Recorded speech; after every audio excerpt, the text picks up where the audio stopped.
Good morning students of class 6. This is our second video of history, chapter 8. The name of the chapter is the First Empire. Our first topic is Alexander in India. Who was Alexander? Alexander was the ruler of Macedonia in Greece. He dreamed of establishing a world empire. So he was the ruler of Macedonia in Greece and he dreamed that he established a world empire. He defeated the Persian Empire and he turned towards India. He attacked and conquered many places to the northwest of modern day India. So Alexander, he defeated the Persian Empire and then he turns towards the India, and then after he attacked and conquered many places of India, many places to the northwest of India. But Alexander, he wanted to conquer India. Alexander wanted to conquer India, but his tired soldiers refused to travel further, and Alexander was forced to turn back from the river Beas in 326 BCE. So Alexander, he wanted to conquer India, but their soldiers refused because they were tired and they refused to travel further. So then Alexander forced to their soldiers that they should turn back from the river Beas in 326 BCE. Alexander never conquered India. Alexander, as he was the ruler of Macedonia, in Greece, and he was brave also, but he never conquered India. His attempt was to conquer on India, so had a great impact on the Indian subcontinent, and he wanted to show the great impact on the Indian subcontinent. Some of the Indian subcontinent we will see here: India, Pakistan, Bangladesh, Bhutan, Nepal, Sri Lanka, and the Maldives. These are the 7 Indian subcontinents. Subcontinent means the large landmass that's smaller than a continent, called Indian subcontinent. Subcontinent means the large landmass that's smaller than a continent, because India dominates the regions. Now we will see here the next topic is the modern empire. The first empire of India was founded by Chandragupta Maurya. As we know that the first modern empire was Chandragupta Maurya, because Chandragupta Maurya was founded the modern empire. Before that, we should know that how modern empire established.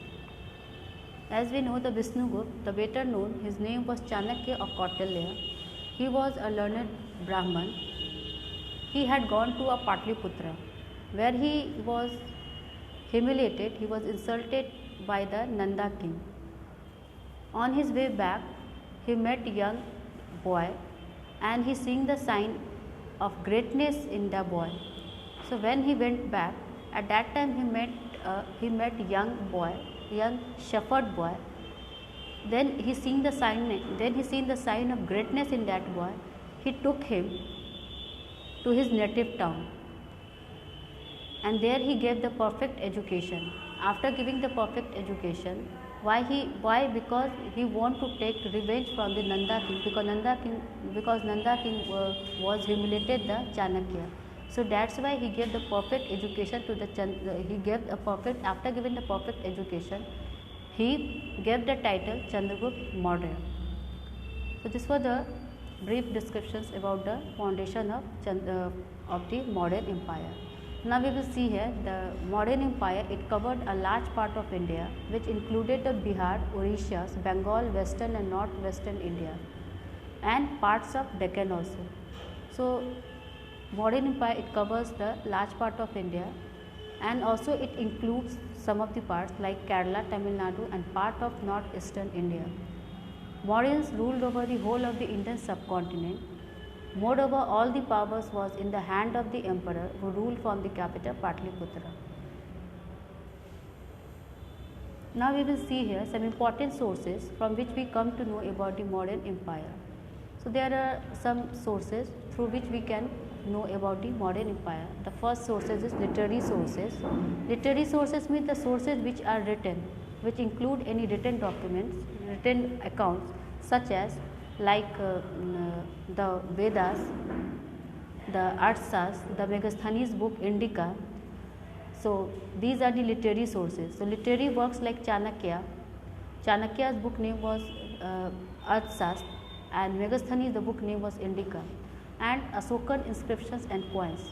So these are the literary sources. Inscriptions means the writing which carved out on hard surfaces like stone, copper plate, rocks, bricks. These are known as the inscriptions.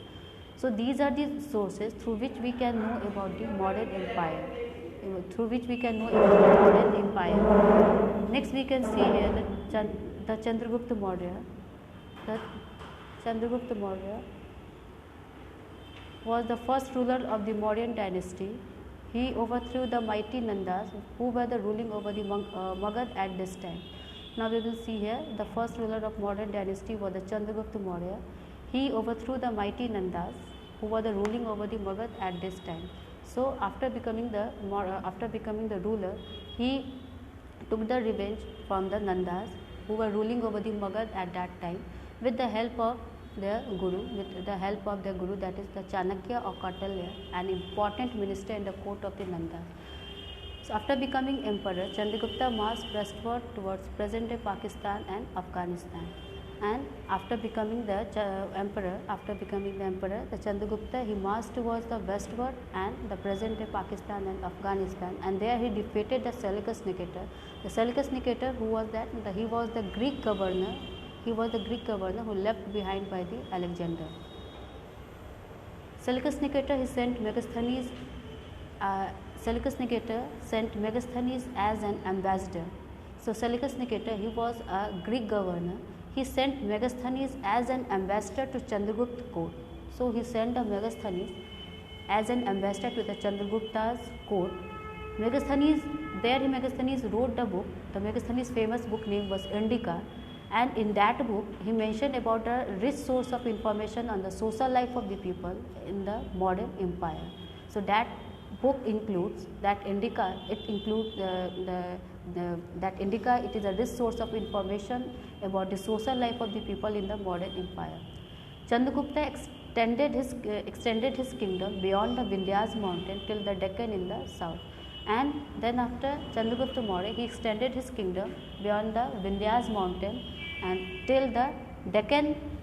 Deccan is a place in the south. So till there only Chandragupta Maurya, he extended his kingdom. Next topic is here Bindusar. Who was Bindusar? Bindusar was the father of King Asoka. He came to the throne around 297 BCE. Chanakya continued to advise and guide the new king. So there Bindusar, the Chanakya, he continued to advise and guide the new king. Chanakya, he was in the court of Bindusar. He continued to advise and guide the king Bindusar. Bindusar extended his empire for the south up to Mysore in modern day Karnataka. Bindusar extended his kingdom to Mysore in the modern day till Karnataka. Bindusar was succeeded by his son Asoka. So King Asoka was the son of Bindusar. After Bindusar, it was succeeded by his son Asoka. Now we will see here the homework quick check. What are the sources from which we can learn about the modern age?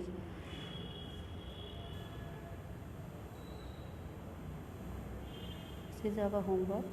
We will see what are the sources from which we can learn about the modern age. So as I have discussed right now, the sources from which we can learn about the modern age were literary works like Chanakya Arthashastra and Megasthenes' book Indica and Asoka inscriptions and coins. So these are the sources from which we can learn about the modern age. Next we can see the exploring new words. It is also a homework.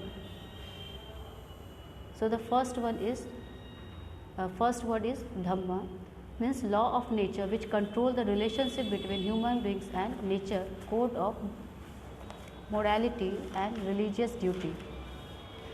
Dhamma means Asoka's policy of peace and welfare.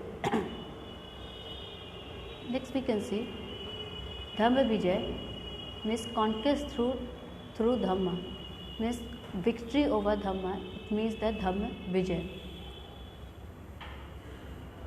Next we will see here Digvijay, means victory through warfare. Dhamma Mahamatyas. Dhamma Mahamatyas means special officers which were appointed by Asoka to spread the Dhamma.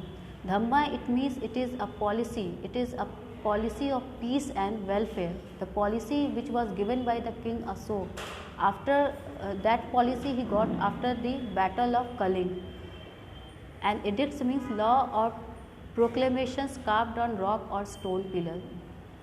The laws which are carved on the rock or stone pillars are known as edicts. So thank you students and have a nice day.